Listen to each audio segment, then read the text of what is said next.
완전한 하나님의 말씀으로 온전한 다음 세대를 세우는 총회교육원의 이기룡 목사님, 반갑습니다. 기분이 좋으신가요? 한번 옆에 분과 이렇게 인사할까요? 예수님이 복 주시길. 시작. 예수님이 복 주시길. 예. 예수님께서 여러분의 가정과 자녀와 손자들에게 복 주시기를 원합니다. 예. 어제 복습을 해보겠습니다. 어제 저녁에 말씀을 드렸던 것이 있는데요.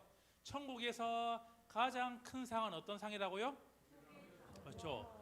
속의 상을 대답하시는 분들은 이제 어젯밤에 이제 내용을 아시는 분들이고, 도대체 속의 상이 뭐지 이렇게 하시는 분들은 오늘 말씀을 들으시면 됩니다. 어떤 상이 최고의 상이라고요? 속의 상. 뜻이 뭐였습니까?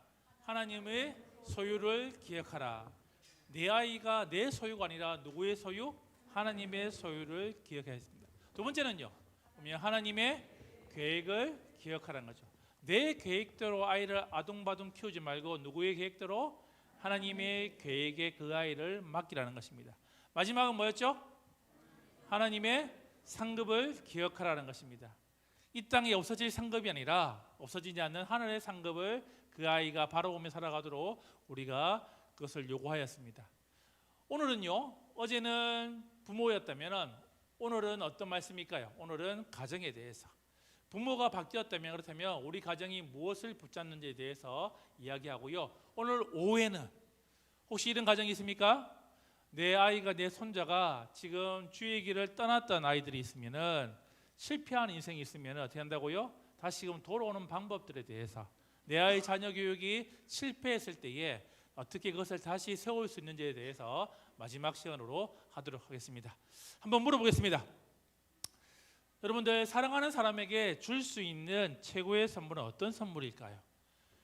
참고로 여러분들 뭐 이렇게 마음, 사랑, 예수님 이런 거 말고요, 실제적인 선물이 무엇이 있는지를 한번 두 분씩 짝을 지어서 이야기할 텐데요. 눈이 크신 분이 작으신 분에게 먼저 물어보고, 작으신 분이 크신 분에게 먼저 대답을 하겠습니다. 아시겠죠? 두 분씩 짝을 지어서요, 사랑하는 사람에게 줄 수 있는 최고의 선물은 무엇입니까? 라고 물어보겠습니다. 준비, 시작. 예, 서로 물어보세요. 예, 어떤 선물이 최고의 선물일까요? 예, 일부 예배 때도 말씀하셨는데 현금, 돈이 나왔습니다. 예, 좋은 선물이지요. 그런데 제가 생각하는 답은 아닙니다. 어떤 선물이 최고의 선물일까요? 마음, 예수님, 복음 이런 거 말고 실제적인 거. 어떤 게 최고의 선물일까요? 예, 제가 생각할 때는 최고의 선물은 뭐냐면은 시간입니다. 시간. 왜요? 시간 한번 지나가면 다시금 올 수 없다는 것입니다. 실제적인 것이기도 하고 필요한 것이기도 하고 중요한 것이기도 합니다. 여러분들, 지금 이 자리에 여러분들이 어떤 선물을 가지고 나왔죠? 하나님 앞에 시간을 가지고 나왔다는 것입니다. 최고의 선물을 가지고 나왔다는 것이죠. 에베소서에 보시면은 이런 말씀이 있습니다. 같이 읽겠습니다. 시작. 세월을 아끼라, 때가 악하니라. 하나님께서 우리에게 말씀하십니다. 얘들아, 세월을 너희들이 아껴야 된다. 시간을 아껴야 된다라고 우리에게 말씀하고 있다는 것이죠. 여기서 아끼라는 말은 뭐냐면 헬라어로 보면은 엑사고라조라는 말인데, 뜻이 뭐냐면요, 무엇인가를 건져내다는 것이에요. 여러분들이 오늘 하나님 앞에 어떤 선물? 최고의 선물이 뭘 가지고 나왔다?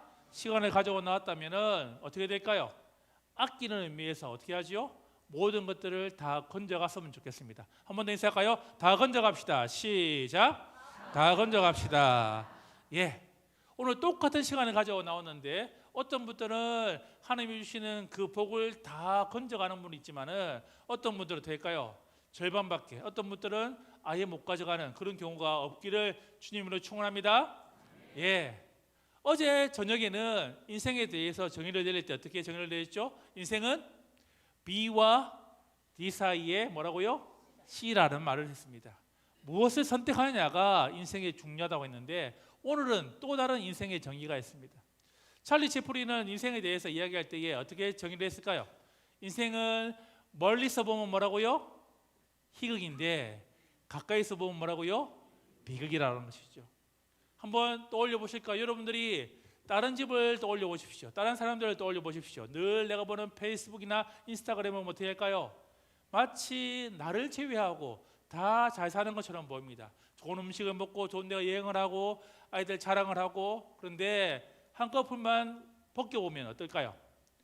정말 잘 살고 있을까요? 멀리서 보면 뭐예요? 희극처럼 보이지만은 모든 가정에 들어가 보면 어떤 것이 있죠? 어려움이 있고 힘든 일이 있다는 것입니다. 우리가 자녀를 키울 때에, 특별히 우리가 부모로서 가정을 세워나갈 때에 중요한 전제가 하나 있습니다. 어떤 전제일까요? 같이 읽겠습니다. 시작. 성경서 완전한 부모, 온전한 가정은 없다는 것입니다. 여러분들 성경을 읽을 때 보십시오. 완전한 교회, 온전한 가정이 있던가요? 사실은 문제없는 가정이 없고 문제없는 자녀가 없다는 것입니다. 이것이 기본적인 전제입니다.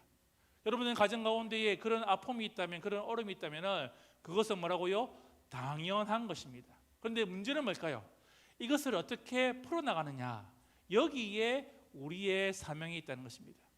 하나님께서 원하시는 방법대로 우리 가정이 어떻게 다시금 회복하느냐, 그 문제를 어떻게 해결하느냐가 중요한 문제라는 것이죠. 그래서 저는요, 이삿집에 갈 때랑 보면 이제 우리 직원들 가운데에 새 집으로 이사를 갈 때에 항상 사가는 선물이 있습니다. 어떤 선물일까요? 화장지인데 어떤 화장지를 사갈까요? 그렇죠. 보면 잘 풀리는 집을 좋아합니다. 이 광고는요, 이 문구는요, 보면 광고 대상을 받았습니다. 어떤 대상을 받았냐면 우리말로 된 광고 가운데에 가장 광고를 잘 만들었다는 그 상을 받았다는 것이죠. 여러분들 가정 가운데에, 여러분들 집 가운데, 여러분 자녀들 가운데에 잘 풀리기를 주님으로 축원합니다. 올해도 더 잘 되기를 원합니다. 예, 하나님의 마음이 이 마음입니다. 하나님이 우리를 자녀로 부르셨을 때에 너희 가정이, 너희 자녀가, 너희 손자가 뭐 하기를? 잘 되기를 원하신다는 것입니다. 그런데 문제는 뭘까요? 잘 풀려야 되는데 사실은 어떻게 하죠? 잘 풀리지 않는 것이 우리가 가지는 고민이라는 것이죠. 여러분들 잘 풀리려면 어떻게 될까요? 어떤 말씀이 여러분들 이 말씀에 가장 잘 어울릴까요? 제가 생각할 때는 이 말씀 같습니다. 같이 한번 읽어볼까요? 시작. 나가도 복을 받을 것이니라. 이렇게 되기를 원합니다. 우리 가정이 이렇게 되기를 소원합니다. 예, 정말 잘 풀리지요.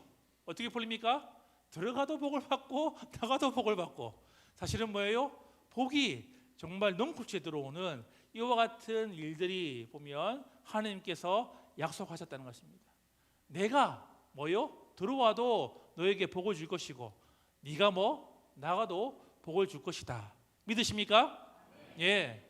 문제는 그런데 이 복을 우리가 정말 어떻게 받느냐는 것이죠. 한국 사람은요, 이 글자를 참 좋아합니다. 복자를 참 좋아하죠. 그래서 새해가 되면 어떻게 인사할까요? 한 번 더 옆에 분과 인사할까요? 시작. 새해 복 많이 받으세요. 그렇죠. 복 받기를 원한다는 것입니다. 우리나라만큼 복을 좋아하는 나라가 있습니다. 어떤 나라일까요? 중국입니다. 중국은 여러분들 이제 2월달 되면 구정이 되는데 구정이 되었을 때에 어떻게 할까요? 이 복자를 집 앞에다가 거꾸로 붙입니다. 왜 거꾸로 붙일까요?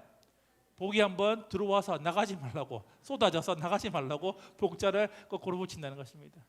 우리가 여러분들 흔히 생각하실 때에 복 받았다, 저 사람 잘 풀리고 있다, 저 사람 잘 되고 있다 할 때는 무엇을 가졌을 때에 그와 같은 생각이 들까요? 오늘 우리 자매분들, 우리 집사님, 권사님들이 많이 나오셨는데 들고 다니는 백이 샤나, 루나, 똥이면 될까요? 저 사람 복 받았다 생각할까요? 오늘 남자 우리 집사님들, 우리 안수 집사님들, 장로님들 많이 나오셨는데 타고 다니는 차가 보면 B나 벤이나 아면은 될까요? 잘 산다고 말할 수 있을까요? 아니면 100평짜리 아파트에 살면은 잘 산다고 말할 수 있을까요? 우리가 생각하는 그 복의 개념과 하나님이 생각하는 복의 개념이 같을까요? 다를까요? 예, 어떤 부분에는 같은 부분도 있지만은 많은 부분에 보면 될까요? 하나님이 생각하시는 그 복의 개념과 우리가 생각하는 복의 개념이 다르다는 것입니다. 여러분들 신약 성경은요, 어찌 보면 복으로 시작하여서 복으로 마치는 성경인 것을 우리가 알 수 있다는 것입니다. 신약 성경의 첫 책이 어떤 책이죠? 마태복음 보면 어떤 복이 나올까요? 보면 마태복음 5장에 보면 산상수훈 가운데 어떤 복이 나오지요? 팔복이 나옵니다. 예수님께서 어떻게 하지요? 복 있는 사람은 하고 돼요. 복에 대해서 쭉 설명하고 계십니다. 요한계시록에도 복이 나올까요? 여러분들 재밌게도요. 여러분들 제일 첫 성경인 마태복음에도 8복이 나오지만은 요한계시록에 보면 어떤 복이 나오냐면 7복이 나옵니다. 한번 같이 읽어볼까요? 첫 번째 복만 읽겠습니다. 시작. 이 예언의 말씀을 읽는 자와 듣는 자와 그 가운데 기록한 것을 지키는 자는 복이 있나니. 누가 복이 있다고요? 하나님의 말씀을 듣고 읽고 그것을 지키는 자. 여러분들 복을 살펴보시면요, 보면 주 안에서 죽는 자들, 혼인잔치에 참여하는 자들, 사실은 하나님께서 원하시는 복, 말씀하시는 복이 누구라고요? 누가 지금 그 복 있는 사람입니까? 사실은 지금 이 자리에 있는 여러분들이 뭐라고요? 이미 복 있는 사람인 것입니다. 옆에 복 한번 더 인사할까요? 복 있는 사람이군요. 시작. 복 있는 사람이군요. 예. 그래서 저희들 큐티책 이름이 뭐라고요? 복 있는 사람인 것입니다. 우리가 생각하는 그 복의 개념과 하나님이 생각하는 그 복의 개념은 조금 다르다는 것입니다. 하나님께서 우리에게 말씀하십니다. 너희들이 정말 복 있는 사람이 되기를 원한다라고 우리에게 말씀하시고 있다는 것입니다. 그런데 안타까운 사실은 이 복을 누려야 되는데 많은 사람들이 그 복을 누리지 못한다는 것이 지금의 삶의 문제라는 것입니다. 사람은요, 세 가지 수준의 삶이 있습니다. 보면 각 단계마다 수준이 달라지는데 보면 여러분들은 지금 어떤 수준인지를 한번 살펴보았으면 좋겠습니다. 첫 번째 수준, 제일 낮은 수준은 뭐냐면 보면 생존의 수준입니다. 어떤 수준이라고요? 생존의 수준. 80억 인구 가운데에 90%는 이렇게 살아갑니다. 오늘 내가 뭐 먹지, 뭐 입지, 뭐 하지? 여러분들이 지난 한 주 동안 그 고민으로 여러분들이 살아갔다면 여러분은 어떤 수준이라고요? 생존의 수준인 것입니다.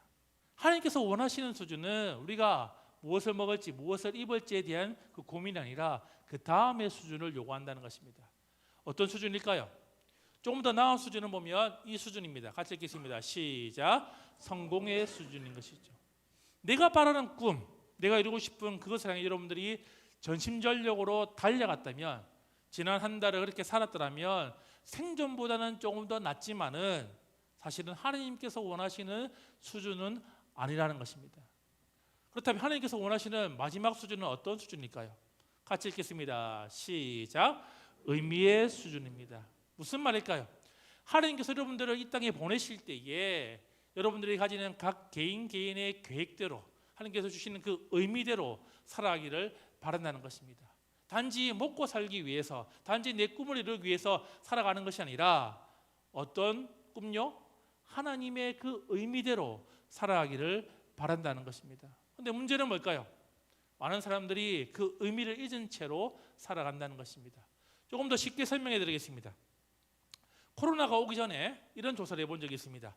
어느 직업이 만족도가 높고 어느 직업의 만족도가 떨어지는지를 조사한 적이 있습니다. 충격적인 것은요, 직업 만족도가 떨어지는 직업 1, 2위가 충격적입니다. 자, 어느 직업의 만족도가 제일 높았을까요? 3위는 이것이었습니다. 누구죠? 작곡가였습니다. 곡을 쓰시는 분들은 자기의 그 직업의 만족도가 상당히 높았습니다. 그러면 만족도가 높았던 직업 2위는 무엇일까요? 참고로 교사, 목사 없습니다. 자, 누가 그러면 2위일까요? 그러면은 작가였습니다. 글을 쓰시는 분들. 대망의 1위는 누가 1위였을까요? 지금 만족도 제일 1위는 보시면은 이것이었습니다. 같이 보고 시작. 사진 작가였습니다. 무슨 말일까요? 내가 사진을 찍고 내가 글을 쓰고 내가 곡을 만들면서 그 의미를 보유했던 직업들은 어떻게 하죠? 직업 만족도가 상당히 높았다는 것입니다. 그런데 떨어지는 직업 3위는 뭐냐면 중장비 기사였습니다. 혹시 여러분들 남편이나 아내 가운데에 운전하고 있는 분들이 있다면 잘 대해 주십시오. 스트레스가 높은 직업입니다. 충격적인 것은요, 2위와 2위인데 2위가 뭐냐면은 의사였고 1위가 보면 모델이었습니다. 여러분들 아이들이 자랄 때 한 번씩 우리 할머니 할아버지들이 손자들에게 커서 너는 뭐가 되라 말씀하시죠? 의사가 되라고 한 번씩은 이야기했습니다. 그렇죠? 자, 의사가 되려면 공부를 잘해야 됩니까? 못해야 됩니까? 잘해야 되죠. 잘하려면 친구를 많이 사귈까요? 작게 사귈까요? 작게 사귀죠. 자, 의사가 되었습니다. 매일 만나는 사람이 기분 좋은 사람 만날까요? 기분 나쁜 사람 만날까요? 그렇죠. 기분 나쁜 사람을 만납니다. 그래서 의사들이 보면 사실은 절반 이상이 자기 지위의 만족도가 떨어지는 것입니다. 안 그래도 대인관계가 별로 좋지도 않는데 매일 만난 사람이 뭐예요? 보면 기분 나쁜 사람을 만나다 보니까 그렇게 떨어지게 되는 것이죠. 여러분의 아이가 손자가 좋은 의사가 되기를 원한다면 친구를 막인 사귀는 그와 같은 사람이 되기를 원합니다. 1위는 모델이었습니다. 우리가 생각할 때 정말 갖고 싶은 그 걸음걸이, 그 몸매 모든 것들이 그들이 갖춰져 있었지만은 무슨 말일까요? 그 직업의 의미를 모를 때에 어떻게 한다고요? 보면 아무리 좋은 직업을 가졌더라도 그에 대해서 만족하지 못한다는 것입니다. 우리가 흔히 생각할 때에 잘 산다라고 할 때를 보면 여러분들 잘 풀린다고 할 때 보면 뭐를 가지고 있으면 그와 같이 잘 살고 잘 풀린다고 우리가 생각할까요? 뭐가 많으면? 그렇죠. 뭐가 많으면? 돈이 많으면. 많은 사람들이 생각합니다. 돈이 많으면 모든 것들이 잘 풀릴 거라 생각합니다. 그런데 진짜 우리가 살아볼 때에 돈이 많으면 모든 것들이 다 해결해 주던가요? 사실은 많은 문제를 해결하지만은 실제에 우리가 일어나는 중요한 문제들은 사실은 그렇게 해결되지 않는다는 것입니다. 놀라운 사실은요, 보면 한국 사회가 지금 제일 중요한 것이 돈으로 그렇게 여겨지며 살아오고 있다는 것입니다. 한번 물어보겠습니다. 여러분들 과거보다 지금 우리가 잘 살고 있습니까? 못 살고 있습니까? 어르신들 잘 살고 있습니까? 예, 다시 묻겠습니다. 옛날에는 내 식구가 먹고 살 때에 아버지만 나가서 돈을 벌으면 됐지만 지금은 누가 나가야 될까요? 엄마가 나가야 됩니다. 잘 살고 있습니까? 못 살고 있습니까? 뭔가 가진 것도 많고 뭔가 편리해졌는데 진짜 잘 살고 있는지 우리가 한번 돌아볼 필요가 있다는 것이죠. 코로나 시기에 세계 14개 국가에 물어봤습니다. 당신의 인생 가운데에 제일 중요한 것이 무엇입니까? 라고 물어봤을 때요, 보면은 대부분 나라들이요, 보면 한 가지 대답을 했습니다. 뭐가 제일 중요하다고 대답했을까요? 가족이라고 말했습니다. 그런데 이상한 나라가 한 나라 있습니다. 그 나라는 뭐를 대답했을까요? 돈이 제일 중요하다고 대답했던 나라가 한 나라가 있었습니다. 그 나라가 어떤 나라이죠? 보면 다른 나라들은 다 패밀리가 쭉 뜹니다. 그런데 한 나라는 뭐죠? 보면 돈이 중요합니다는데 그 나라 이름이 뭐지요? 보니까 코리아입니다. 한국 사람들은 코로나로 막 죽어나가는데 될까요? 다 필요 없다는 겁니다. 뭐 가족이 죽든 내 이웃이 죽든 뭐예요? 다 중요치 않고 뭐가 제일 중요하다? 돈이 제일 중요하다라고 이야기했다는 것입니다. 여러분들 요즘 직장인들 어떻게 하루하루를 버티고 있을까요? 지난 일주일 동안 여러분들 무엇을 기대하면서 하루를 버티고 있을까요? 코로나 시기 때요 엄청나게 팔린 것이 있습니다. 지금도 잘 팔리고 있는 것이 있습니다. 무엇일까요? 숫자입니다. 무엇을 직장인들이 기대하며 살아갈까요? 6자리 숫자 뭐죠? 보면 로또입니다. 코로나 시기 때 로또가 엄청나게 잘 팔렸습니다. 제가 목사인데 로또를 해본 적이 있을까요? 없을까요? 제가 목사인데 예. 저희 사무실이요 보면 지금은 이제 천안의 신도원에 있는데 보면 한 15년 전에는 보면 저희들이 사무실이 서울에 있었습니다. 강남에 있었습니다. 저희 사무실 옆에 어느 날 놀부 부대찌개가 생겼어요. 그래서 가보니까 오픈 기념으로 뭘 주냐면 로또 2개를 주는 겁니다. 보면 이제 번호 2개를 주는 거예요. 자, 제가 받았을까요? 안 받았을까요? 받았습니다. 지갑에 넣었는데 주님이 주시는 평안함 말고 또 다른 평안함이 찾아왔습니다. 일주일이 너무 즐거웠습니다. 토요일 날 어디 앉았을까요? 토요일 날 TV 앞에 앉았습니다. 그리고 어떻게요? 보면 이제 로또를 보았습니다. 공이 툭툭툭 떨어졌습니다. 됐을까 안 됐을까요? 됐습니다. 세 자리. 자, 세 자리면 얼마죠? 5,000원입니다. 제가 돈으로 바꿨을까요? 로또로 바꿨을까요? 로또로 바꿨습니다. 예. 로또를 적고 대가요. 받고 난 다음에 지급에 넣는데 또 기쁨이 넘치더라고요. 주님 주시는 기쁨 말고 어떻게 할까요? 일주일 동안 살아갈 수 있는 그 기쁨이 막 넘치게 나더라고요. 토요일 날 어디 앉았을까요? 토요일 날 TV 앞에 앉았습니다. 공이 툭툭툭 떨어졌습니다. 어떻게 됐을까요? 됐을까 안 됐을까요? 됐어요. 세 자리. 요번에 어떻게 했냐면 번호만 조금만 바꿨더라면 1등이 될 뻔한 거예요. 제 마음에 어떤 마음이 들었을까요? 로또 된다. 로또 된다. 그래, 그 주에는요 제가 신중하게 번호를 썼습니다. 그런 다음에 로또를 받고 난 다음에 이런 생각을 했습니다. 이제 1등이 되면은 이 나라를 떠나야 되나 말아야 되나 이제 이렇게 생각이 있었어요. 토요일 날 어디 앉았을까요? TV 앞에 앉았습니다. 공이 툭툭툭 떨어졌습니다. 됐을까 안 됐을까요? 안 됐습니다. 혹시 여러분들 로또를 하고 있는 분들이 계시면 로또를 안 하기를 추천드립니다. 일주일에 5천 원씩 1년에 모으시면 여러분들 어떻게 할까요? 여러분들이 가족들과 함께 좋은 곳에 가서 식사를 할 수 있습니다. 일주일에 만 원씩 여러분들이 1년에 모으시면 여행을 떠날 수가 있습니다. 목사님, 그래도 저는 우리나라에 보면 스포츠 산업을 위해서 해야겠습니다 하면 어쩔 수 없고요.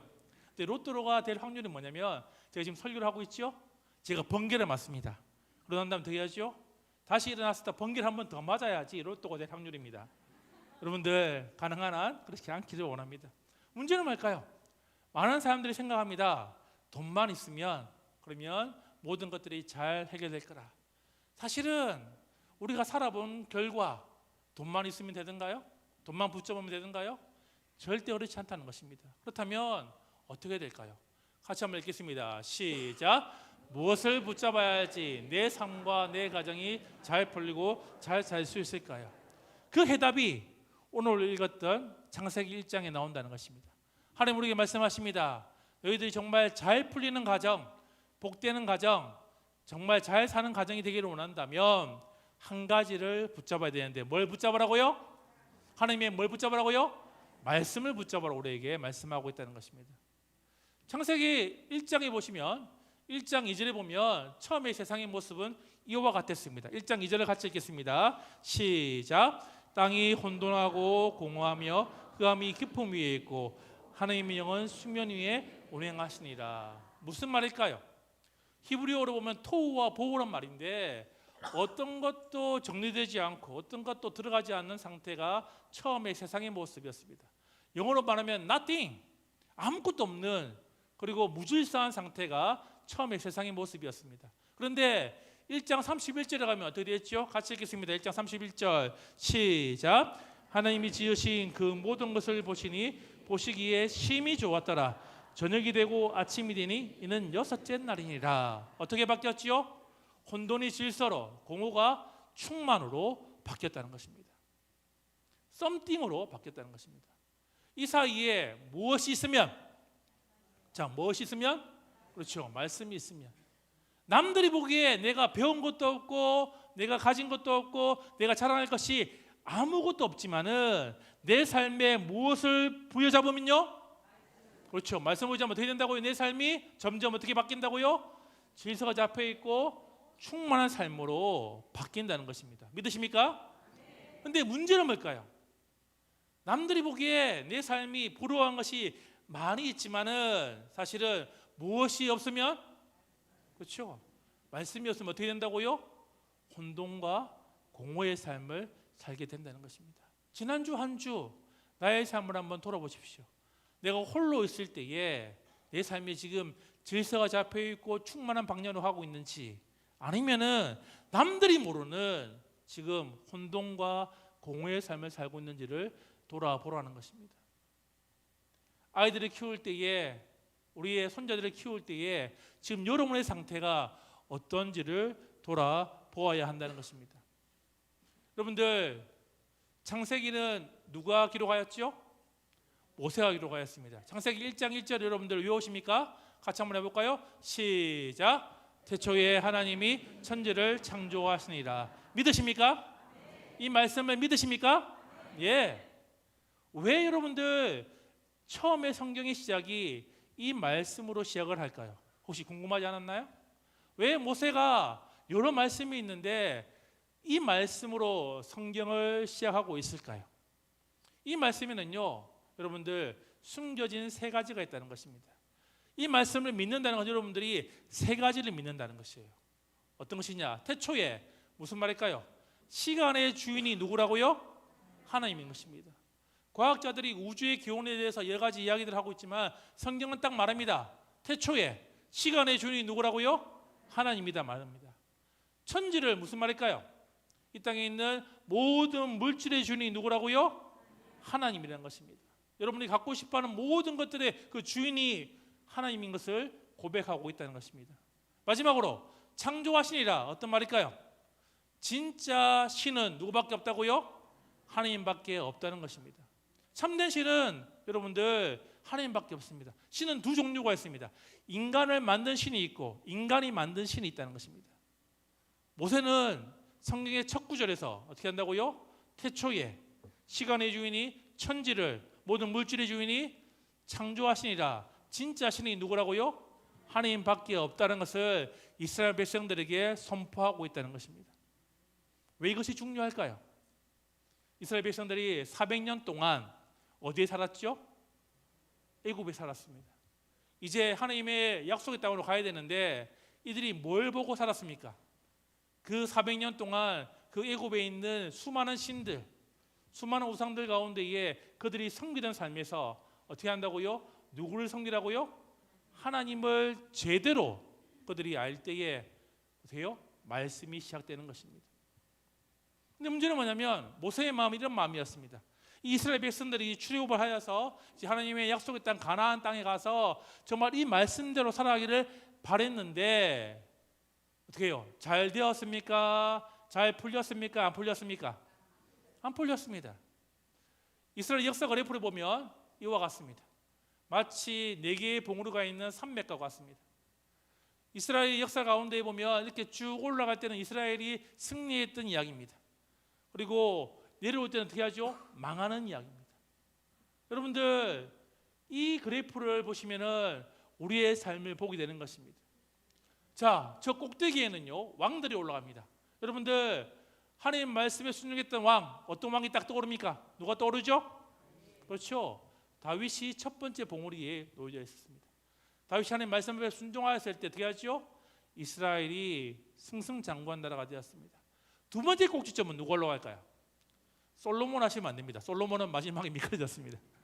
누굴까요? 보면 두 번째는 여호사밧이었습니다. 세 번째 꼭지점은 누가 올라갈까요? 보면 히스기야입니다. 그리고 히스기야 이후에 급격하게 이제 유다 나라가 망한 다음에 마지막으로 잠시 죽음의 뱉을 때에 회복된 적이 있습니다. 누굴까요? 보면 꼬마 왕 요시아였습니다. 한번 살펴볼까요? 다윗의 이야기입니다. 한번 읽겠습니다. 시작. 이는 내가 여호와의 도를 지키고 악하게 내 하나님을 떠나지 아니하였으며 그의 모든 규례가 내 앞에 있고 내가 그의 율례를 떠나지 아니하였음이로다.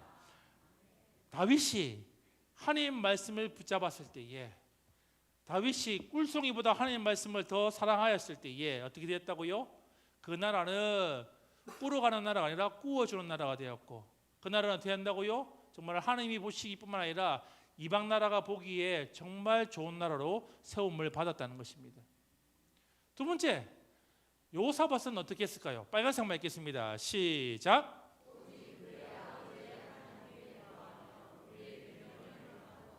여호사밧이 다시금 하나님 말씀을 붙잡고 레위 사람들을 세워서 온 나라 가운데에 방백들을 통하여 하나님 말씀을 선포하였을 때에 어떤 일이 벌어졌지요? 적들이 쳐들어왔을 때에 성가대가 나와서 승리하는 그와 같은 놀라운 기적을 보게 되고 그 나라가 회복되는 역사들을 보게 되는 것입니다. 히스기야 때는 어떤 일이 벌어졌을까요? 같이 읽겠습니다. 빨간색만 시작. 그가 하나님의 전 섬기는 일과 율법과 계명을 구하며 그의 하나님을 찾고 온 마음으로 행하여 형통하였더라. 정말 위기 앞에 나라가 정말 망하는 그 위기 앞에 히스기야가 하나님의 말씀을 붙잡고 무릎을 꿇고 기도하였을 때 어떻게 하지요? 하루아침에 그 적군들이 다 죽어나가는 그와 같은 놀라운 기적을 경험하게 되었다는 것입니다. 그뿐 아니라 어떻게 하죠? 그가 질병에 걸렸을 때에 하나님 앞에 기도했을 때 된다고요? 15년을 연장하는 그의 삶의 몸의 치료가 일어나는 놀라운 기적들이 일어나게 되었다는 것입니다. 마지막 요시아는 어떤 인생을 살았을까요? 빨간색만 읽겠습니다. 시작. 여호와를 순종하고 그의 계명과 법도와 율례를 지켜 이 책에 기록된 언약의 말씀을 이루리라 하고 요시아가 다시금 하나님 말씀 앞에 섰을 때에 성전에 발견된 그 두루마리대로 그가 나라를 개혁하였을 때에 그 유다 나라가 회복이 되고 하나님 나라가 된 것을 보게 된다는 것입니다. 무엇을 말하고 있을까요? 우리가 무엇을 붙잡을 때에 하나님 말씀을 붙잡을 때에 내 개인의 삶뿐만 아니라 우리 가정뿐만 아니라 우리 교회뿐만 아니라 무엇을요? 이 나라와 이 민족을 어떻게 한다고 하나님께서 다시금 세워주신다는 것입니다. 믿으십니까? 예, 우리가 해야 될 일이 여기에 분명하게 있다는 것입니다. 우리가 돈을 붙잡는 인생이 아니라, 우리가 성공을 붙잡는 인생이 아니라, 우리 삶 가운데, 우리 가정 가운데에 말씀을 붙잡을 때에 이와 같은 놀라운 일들이 일어나게 된다는 것입니다. 혹시 이 찬양을 알고 계십니까? 이 찬양을 안다는 것은 연식이 있으신 분들이에요. 제가 어릴 때에 보면 여름 성경학교 때요, 이 찬양을 엄청나게 많이 불렀습니다. 우리 한번 1절 4절만 같이 한번 불렀으면 좋겠는데 반주 가능할까요? 그래서 우리가 어릴 때에 여러분들 이제 어린 시절에 여름 성경학교를 떠올리시면서 보면 박수 치면서 우리가 1절과 4절을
요즘 이 노래 어떻게 부를까요? 이렇게 부릅니다.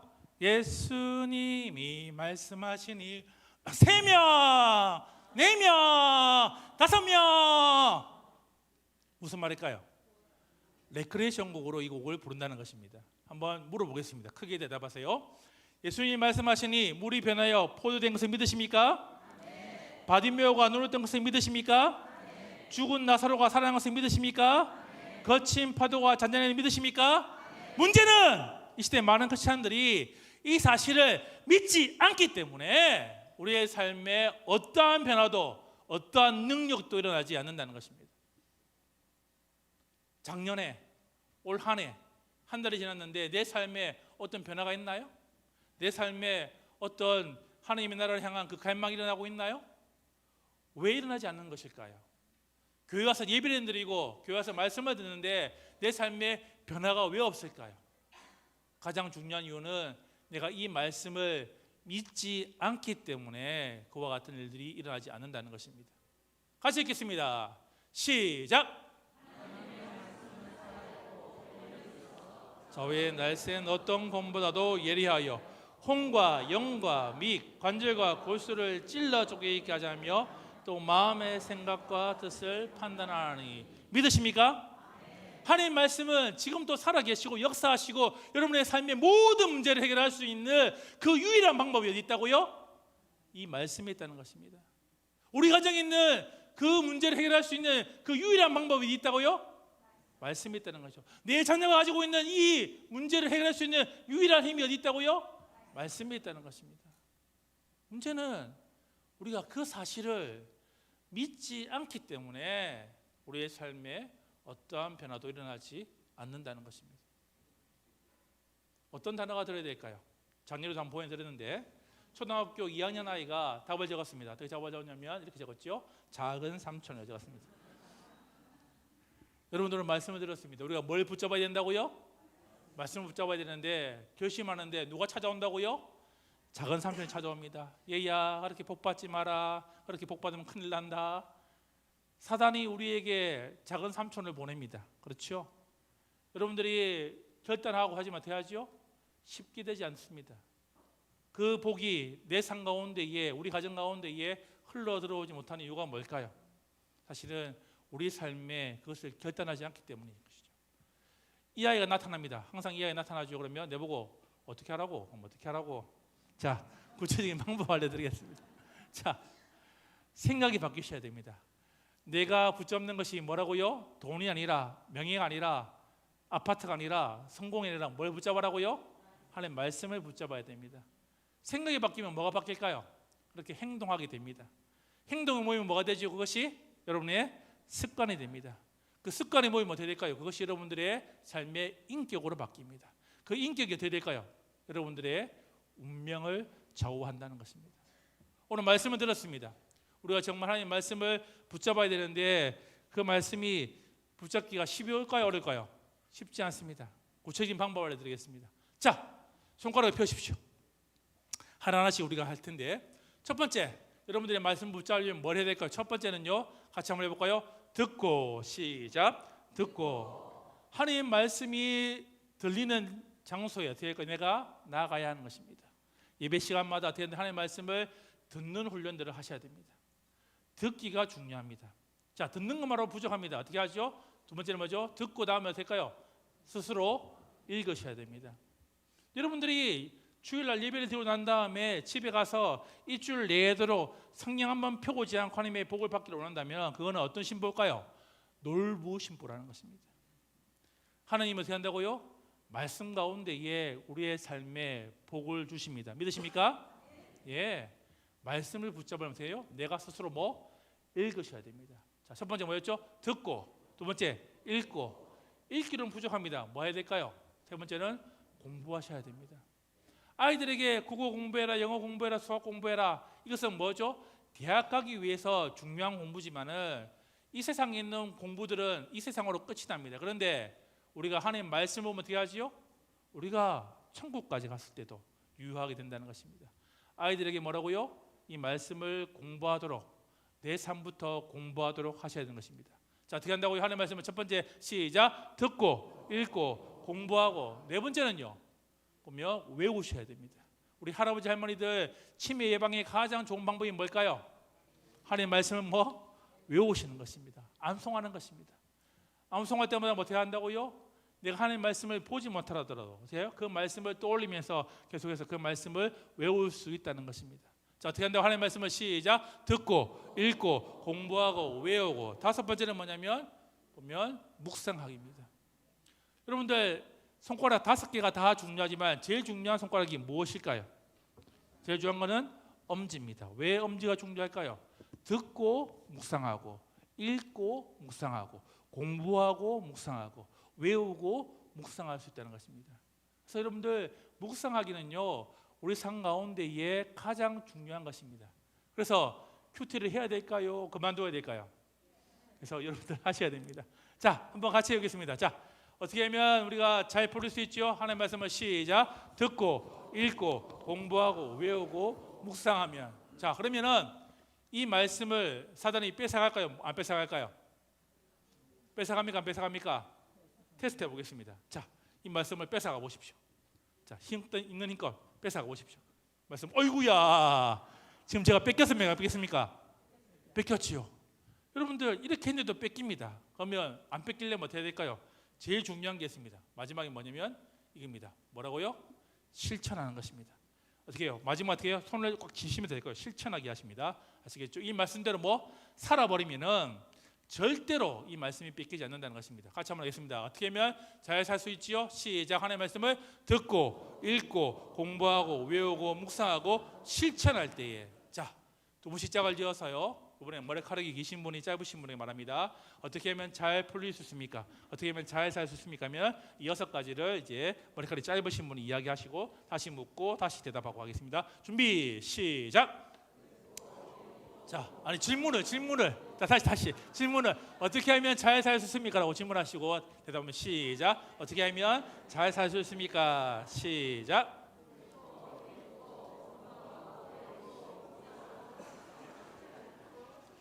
자, 어떻게 한다고요?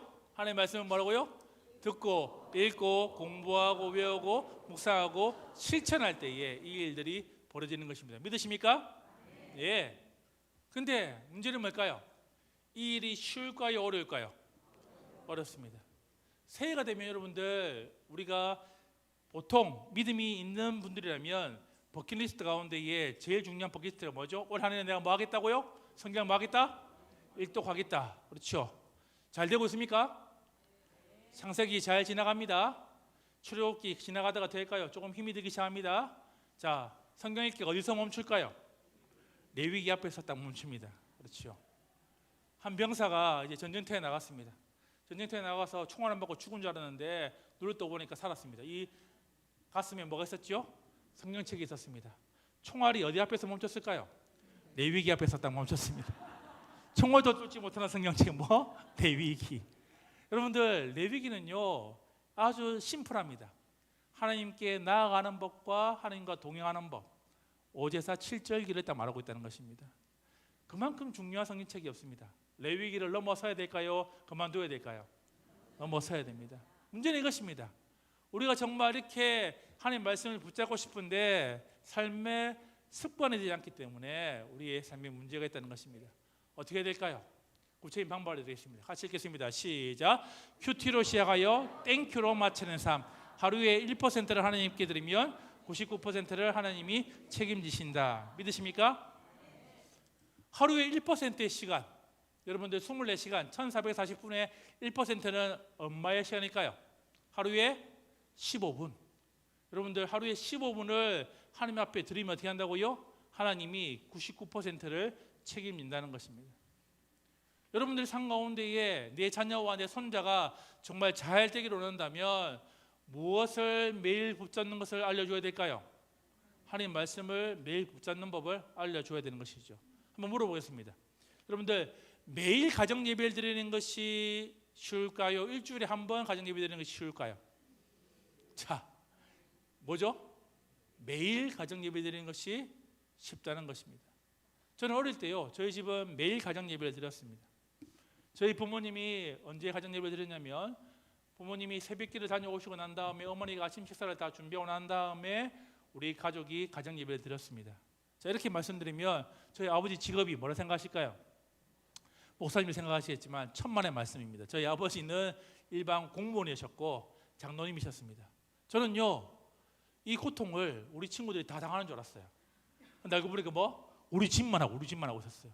그렇죠? 보면 네 식구가 같이 예배 드리는데 아버지, 어머니, 형 나가드리는데 어머니가 기도하는 날은요 돌아오면서 기도하는데 형하고 제가 손을 듭니다. 아버지 제가 기도하겠습니다. 왜 그럴까요? 엄마가 기도하면 큰일 나요. 엄마가 기도하면 어떤 일이 벌어질까요? 울면서 5분 동안 10분 동안 기도하면 학교로 가야 되는데 제가요 학교를 가지 못하는 그와 같은 일이 벌어지기 때문에 손을 들었다는 것이죠. 그런데 여러분들 제가 정말 돌이켜보건대 이것이 얼마나 큰 축복인지를 돌아보게 된다는 것입니다. 제가 서울에 10년 살았는데요 제가 어머니께 전화드릴 때마다 어머니께 말씀하셨습니다. 얘야 내가 너를 위해서 기도하고 있다라고 할 때에 저는 그 사실을 알고 있습니다. 언제 기도하지요? 저희 어머니가 새벽마다 가정 예배 때마다 그리고 또 정해진 시간마다 이렇게 기도를 하셨다는 것입니다. 문제는 이것입니다. 진짜 내 아이가 내 손자가 된다고요? 하루의 일과 가운데에 하루의 아침에 하나님 말씀을 붙잡는 훈련들을 이 아이가 마치 밥 먹기 전에 하나님의 영의 양식을 먼저 먹는 훈련들을 해나갈 때에 어떻게 한다고요? 그 아이가 바르게 설 수 있다는 것입니다. 자, 그렇게 한번 해보고 싶습니까? 그렇게 한번 살고 싶습니까? 여러분 늦지 않았습니다. 여러분들 지금부터 하셔도 되십니다. 자, 그래서 오늘 여러분들과 함께 뭘 하냐면요 가정 예배를 실습해 보겠습니다. 실습. 오늘 들어오실 때 받으신 거 있죠? 자, 들어올 때 보면 여기 종이를 받으셨습니다. 자, 받으셨는데 가정 예배는요 어떻게 하냐면은 이렇게 하면 됩니다. 같이 한번 해볼까요? 다시 한번 더 복습해. 시작. 하나님의 말씀을 듣고 읽고 공부하고 외우고 묵상하기인데 가정 예배는 두 가지가 다 첨부하면 됩니다. 처음에 보면 실천하기인데 처음에 찬양을 부르고 그리고 마지막에 기도하는 것으로만 채우시면 됩니다. 자, 같은 줄에서 앞뒤로 쳐다보시고 보면 딱 보니까 이 사람 마치 아빠 같다 엄마 같다 하시는 분 한번 손을 찌릅니다. 쳐다보세요. 자, 딱 보니까 이 사람 딱 보니 연식을 보니까 아빠 같다 엄마 같다. 자, 우리 모임 가운데에 자, 네 분씩 세 분씩 짝을 지어서 한번 보시고 하나 둘 셋 하면 찌르게 합니다. 하나 둘 셋 하면 찌르세요. 하나 둘 셋 찌르세요. 자, 그분이 보면 이제 부모가 됩니다. 자, 그러면은 어떻게 하냐면은 여기 보시면은 주일학교 교회학교에서 배운 내용을 떠올리게 해서 해가지고 보면 여기 있는 글이 있습니다. 글을 부모가 있습니다. 그러고 난 다음에 질문이 있지요. 질문을 아이들이 이제 보면 3명이면 각각 조에 3명이면은 하나씩 아이들이 질문을 읽게 합니다. 그리고 서로가 어떻게 해요? 보면 공부하도록 만들고요. 그리고 외우기, 여기 외울 말씀이 한 구절 있지요. 그리고 난 다음에 묵상을 하고 실천하도록, 마지막에 실천하는 사항이 있습니다. 제가 시간을 한 3분 드리겠습니다. 여러분들이 보면 이제 아빠 역할을, 엄마 역할을 하는 분이 간단하게 읽어주시고, 보면 아이들이, 여러분들 역할을 하시는 분들이 질문을 하나씩, 2개씩, 3개씩 해서 같이 질문을 나누고 이렇게 실습하겠습니다. 시간은 제가 한 2분 드리도록 하겠습니다. 준비. 자, 시작. 다시 시작하세요.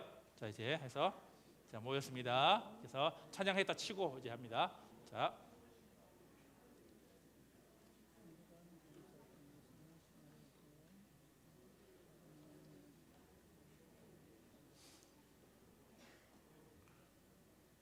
자, 부모 역할을 하는 사람이 있고 이야기 읽어주시고요. 그러고 난 다음에 이제 질문들을 아이들이 이제 읽고 난 다음에 서로가 이제 이야기하는 그렇게 형태로 해보시면 되겠습니다.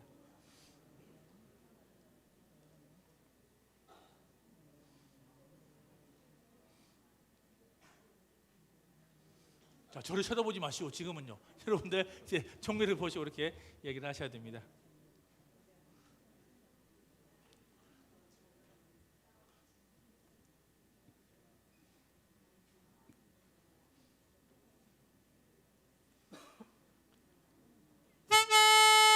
한번 저를 쳐다보세요. 쳐다보시고 시간이 많이 가서 여러분들 요거는요. 지금 이제 드림교회 같은 경우에는 목사님이 보면 킹덤 스토리로 계속 설교를 하고 계신데 여러분들 큐티책에 보시면 가정 예배가 다 들어가 있습니다. 자, 주일날 어떻게 하면 될까요? 자, 한마디 같이 해볼까요? 읽어라. 시작. 읽어라. 읽기만 하시면 됩니다. 아이들과 함께 대하여 일주일에 한 번 가정 예배를 드릴 수가 있습니다. 자, 우리 집은 목사님 아닙니다. 우리 집은 진짜 애를 정말 손자를 잘 키우고 싶습니다. 나는 매일 가정 예배를 드리고 싶습니다 하시는 분들은 이거를 보시면 됩니다. 매일 가정 예배 드리는 방법이 여기 들어가 있습니다. 여러분의 아이가 손자가 유치부일 것 같은 경우에는 큐티 키즈, 큐티 책이 있습니다.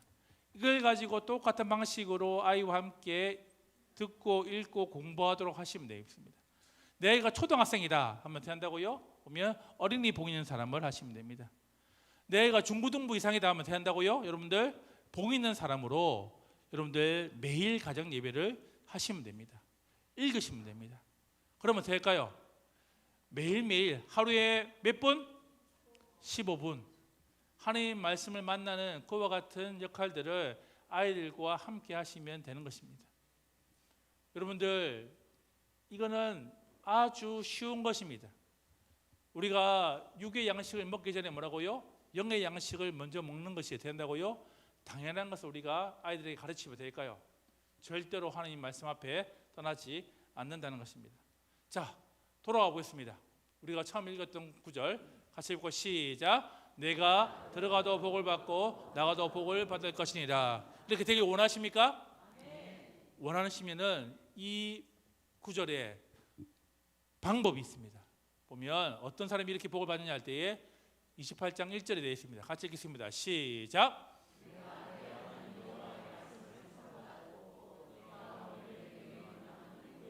모든 명령을 지켜 행하며 네 하나님 여호와께서 너를 세계 모든 민족 위에 뛰어나게 하실 것이라. 아멘. 믿으십니까? 뭘 하면요? 하나님의 말씀을 삼가 듣고 내가 명령하는 그 명령을 지켜 행하면 어떻게 한다고요? 여러분의 자신과 여러분의 가정과 여러분의 자녀들 어떻게 한다고요? 세계 모든 민족 위에 뭐라고요? 뛰어나게 하실 것입니다. 믿으십니까? 예. 잘 풀리는 방법이 여기 있습니다. 잘 사는 방법이 여기 있습니다. 여러분들 다른 것에 눈을 돌리지 마시고 하나님의 방법에 우리의 시선을 맞춰야 한다는 것입니다. 여러분들 그 증거가 누굽니까? 제가 그것을 증명하고 있지 않습니까? 하나님 말씀을 붙잡았을 때에 어떻게 한다고요? 한 개인의 인생이 정말 한 가정의 모습이 달라지는 것을 보게 되는 것입니다. 여러분의 가정이 그와 같이 되기를 주님을 축원합니다. 말씀을 맺고자 합니다. 미국의 네바다 사막에 가면요 2종류의 나무가 있습니다. 첫 번째 나무는 뭐냐면 캠프로즈입니다. 여러분들 아마 남자분들은 이 나무를 잘 알고 계실 것입니다. 서부 영화를 보시면 어떻게 할까요? 총잡이들이 딱 서가 있죠. 그러면서 할까요? 뭐가 휙 지나가잖아요. 이렇게 막 지나가는 게 있죠. 그게 바로 템프로즈입니다. 이 나무의 특징은 뭐냐면 굴러다니다가 물이 좀 있으면 빨아먹고, 굴러다니다가 물이 좀 빨아먹고, 그렇게 살다가 이렇게 죽는 나무입니다. 사실 나무라 표현해도 힘들지요. 마치 풀과 같이 자란 나무가 템프로즈입니다. 또 다른 나무가 있습니다. 조슈아 트리라고요. 이 나무를 뿌리를 엄청 깊게 박습니다. 매년 3.5cm씩 조금씩 자라지만 무려 몇백 년을 자라는 나무가 조슈아 나무입니다. 한번 물어보겠습니다. 여러분 자신과 여러분 자녀들이 두 나무 가운데에 어떤 나무가 되기를 원하십니까? 그런데 실상은요, 많은 크리스찬들이 뭐라고요? 템포로즈로 살아갑니다. 주일날 와서 말씀 좀 빨아먹고 어떻게 할까요? 한 주 동안 말씀 한 번도 안 보고 어떻게 해요? 굴러다니다가 어떻게 하죠? 또 주일날 와서 말씀 좀 빨아먹고 어떻게 하죠? 굴러다니다가 주님 만나러 갑니다. 무슨 복이 있고 무슨 하나님의 은혜가 있을까요? 여러분들 어디에 뿌리 내려야 된다고요? 하나님 말씀 앞에 깊이 뿌리 내릴 때 어떻게 한다고요? 우리 가정이, 우리 자녀가, 우리 손자가 어떻게 한다고요? 그 말씀대로 자라나는 것입니다. 이 원리를 우리가 꼭 기억했으면 좋겠습니다. 같이 한번 우리가 한번 복습해 보겠습니다. 어떻게 하면 잘 살 수 있죠? 하나님의 말씀을 시작. 듣고 읽고 공부하고 외우고 묵상하고 실천할 때에 그 일이 가능한 것을 꼭 기억하시기 바랍니다.